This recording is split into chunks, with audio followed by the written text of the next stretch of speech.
మొదటగా ఆయన క్షమాగుణాన్ని మనం చూసాం. మరి అలాగే రెండోదిగా మరి మనం ఎటువంటి పాపం చేసినా మనం కూడా ఆయనతో పాటు పరలోక రాజ్యంలో ఉంటాడని ఆయన రెండో మాటగా పలికాడు. అయితే మూడో మాట చదువుకుందాం. యోహాను సువార్త 19వ అధ్యాయం 26, 27 చదువుకుందాం. యేసు తన తల్లియు తాను ప్రేమించిన శిష్యుడును దగ్గర నిలిచి ఉండుట చూచి, అమ్మా, ఇదిగో నీ కుమారుడు అని తన తల్లితో చెప్పెను. తరువాత శిష్యుని చూచి, ఇదిగో నీ తల్లి అని చెప్పెను. అయితే మరి ఈ మాటలో మరి తాను ఎంతగానో ప్రేమించిన శిష్యుడు అంట యోహాన్ గారు అక్కడ ఉన్నారు. అయితే మరి దేవుణ్ణి సిలువ వేయడానికి వెళ్ళినప్పుడు అంట మరి ఆయన ఎంతగానో ప్రేమించిన మరి 11 మంది శిష్యులు కూడా మరి దేవుని సిలువేయగానే వెంటనేనంట ఆయన్ని సిలువ వేయడానికి తీసుకెళ్ళడానికి వచ్చినప్పుడు వాళ్ళందరూ ఎక్కడ వాళ్ళు అక్కడే ఎటు నుంచి అట్టే పారిపోయారంట.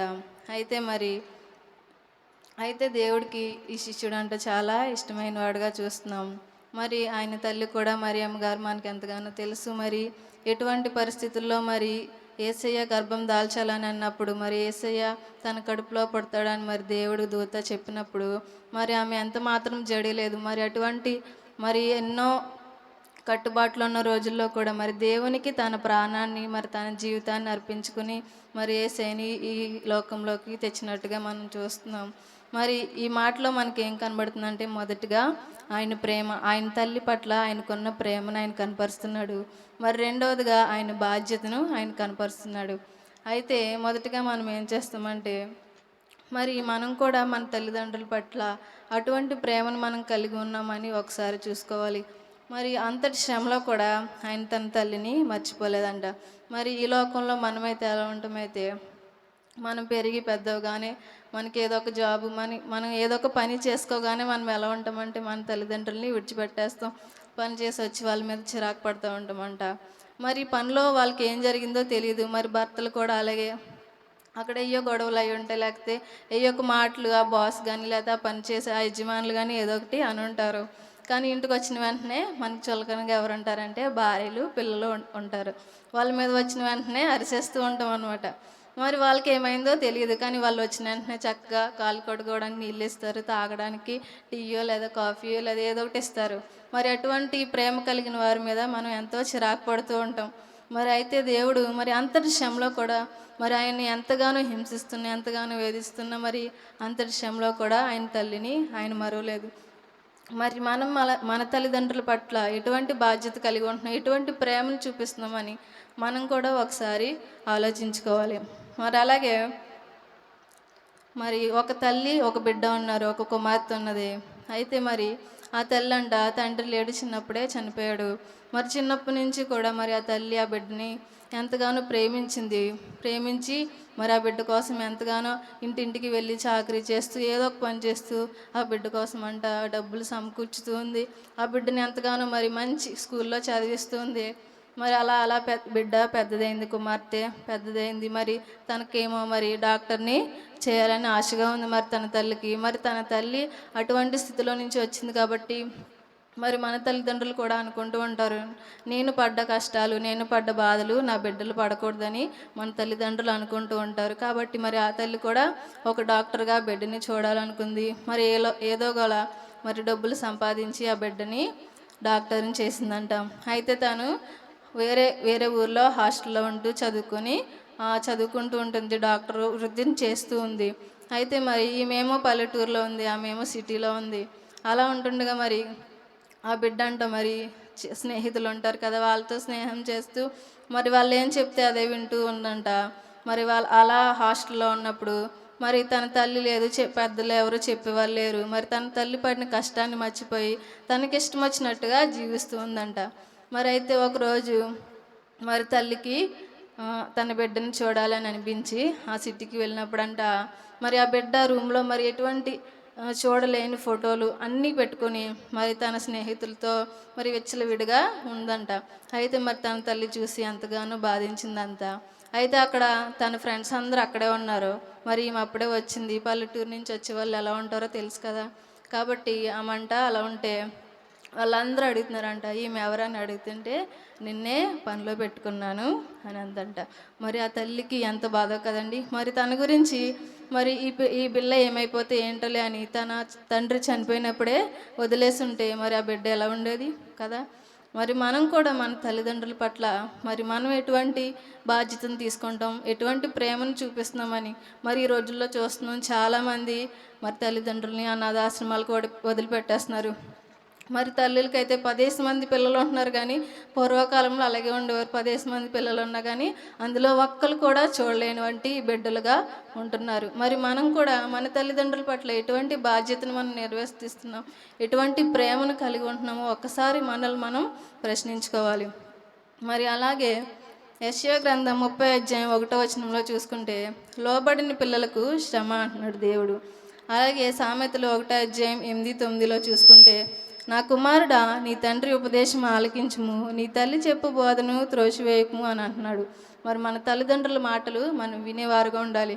మరి అలాగే దేవుడి ఆజ్ఞల్లో కూడా ఉంటుంది, నీవు దీర్ఘాయుష్మంతుడగునట్లు నీ తల్లిని నీ తండ్రిని సన్మానింపమని ఉంటుంది. మరి మనం దేవుడి ఆజ్ఞల్ని తప్పకుండా పాటించాలి. కాబట్టి మరి మన తండ్రిని తల్లిని సన్మానించడం అంటే ఆయనకి ఏదో సాల్వాలు వేసి కప్పేయడం కాదు, కానీ మరి మనల్ని చిన్నప్పటి నుంచి మరి నేను తల్లినయ్యాక కానీ మరి తల్లి ప్రేమ ఏంటో నాకు తెలియలేదు. మరి నిజంగానే మరి నా బిడ్డని నవీన్ని చూసుకుంటాం చాలా కష్టం. మరి ఎంతో అల్లరి చేసేస్తాడు, అత్తమాట రోడ్డు మీదకి వచ్చేస్తూ ఉంటాడు. మరి ఆ బిడ్డకి ఏ హాని తగలకుండా మరి ఏమి అవ్వకుండా ఎంతగానో చూసుకోవాలి. మరి నేను కూడా అలా ఉన్నప్పుడు నాకు ఒక ఆలోచన వచ్చింది, మరి నా తల్లి నన్ను ఎంతగానో చూసుకుని ఉంటుందో మరి నేను ఆలోచించాను. నిజమే కదండి. మరి చిన్నపిల్లలుగా ఉన్నప్పుడు వాళ్ళని ఎంతో జాగ్రత్తగా చూసుకోవాలి కదా. మరి మనం కూడా మన తల్లిదండ్రులు చిన్నప్పుడు మనల్ని ఎంతో బాగా చూసుకుని ఉంటారు. మరి మనం పెద్దయ్యాక వాళ్ళ ముసలి వయసు వచ్చాక వాళ్ళని ఎలా చూసుకుంటున్నామో ఒకసారి ఆలోచించాలి. మరి ముసలి వాళ్ళ యొక్క వాళ్ళని కూడా చిన్నపిల్లలతో సమానమే అంటారు కదా. మరి వాళ్ళని కూడా మనల్ని చిన్నప్పుడు ఎలా చూసుకున్నారో వాళ్ళని కూడా మనం అలా చూసుకునే వాళ్ళ ఉండాలి. అలాగే సామెతలు 23:22 చూసుకుంటే, నిన్ను కనిన నీ తండ్రి ఉపదేశం అంగీకరించుము, నీ తల్లి ముదిమియందు ఆమెని నిర్లక్ష్యం చేయకుము అని అంటున్నాడు దేవుడు. మరి నిజంగానే మన తల్లి ముసలి వయసులో ఉన్నప్పుడు మనం ఆవిడని ఎలా చూసుకుంటున్నామో ఒక్కసారి ఆలోచించాలి. మరి ఆవిడ మన దగ్గర నుంచి డబ్బు, ధాన్యము లేకపోతే ఇంకేమి కోరుకోదు, కానీ మనం ఆవిడ దగ్గర కూర్చుని కాసేపు అమ్మాయి ఎలా ఉన్నా, బాగున్నావా, అన్నం తిన్నావా అని అడిగితే ఆవిడ ఎంతగానో సంతోషపడుతుంది. మరి మన తల్లిదండ్రులు ఎటువంటి వారైనా, మరి మనల్ని హింసించేవారైనా, మరి చాలామంది తల్లిదండ్రులు ఇప్పుడులో బిడ్డలను చంపేస్తున్నారు, లేకపోతే ఏదో ఒకటి చేసేస్తున్నారు. సమాజంలో మరి తల్లిదండ్రులు కూడా చాలా హీనమైన స్థితిలో కనబడుతున్నారు, కానీ 90% తల్లిదండ్రులు అలా ఉండరు. మరి అటువంటి వారైనా మరి తల్లిదండ్రులు ఎలాంటి వారైనా మరి మనకి జన్మనిచ్చారు కాబట్టి వారిని చూసుకోవడం మన బాధ్యత. మరి అటువంటి బాధ్యతను దేవుడు ఆ శిలువ పైన కనపరుస్తున్నాడు. అంతటి శ్రమలో కూడా మరి ఆయన తల్లిని చూసినప్పుడు ఆయన తన శిష్యుడికి బాధ్యతను అప్పగిస్తున్నాడంట. తన తల్లి మీద ప్రేమను చూపిస్తున్నాడు. మరి అలాగే సామెతలు 20:20 చూసుకుంటే, తన తండ్రినైనను తల్లినైనను దూషించు వాని దీపము కారు చీకటిలో ఆరిపోవును అంటున్నాడు దేవుడు. మరి నిజమే, మన తల్లిదండ్రులను ఎవరైతే శ్రమ పెడతామో, ఎవరైతే మరి హీనంగా చూస్తామో అటువంటి వారికి ఖచ్చితంగా పరలోకంలో శిక్ష ఉంటుందని దేవుడు చెప్తున్నాడు. మరి అలాగే ద్వితీయోపదేశ కాండము 21:18 ఒకసారి చదువుకుందాం.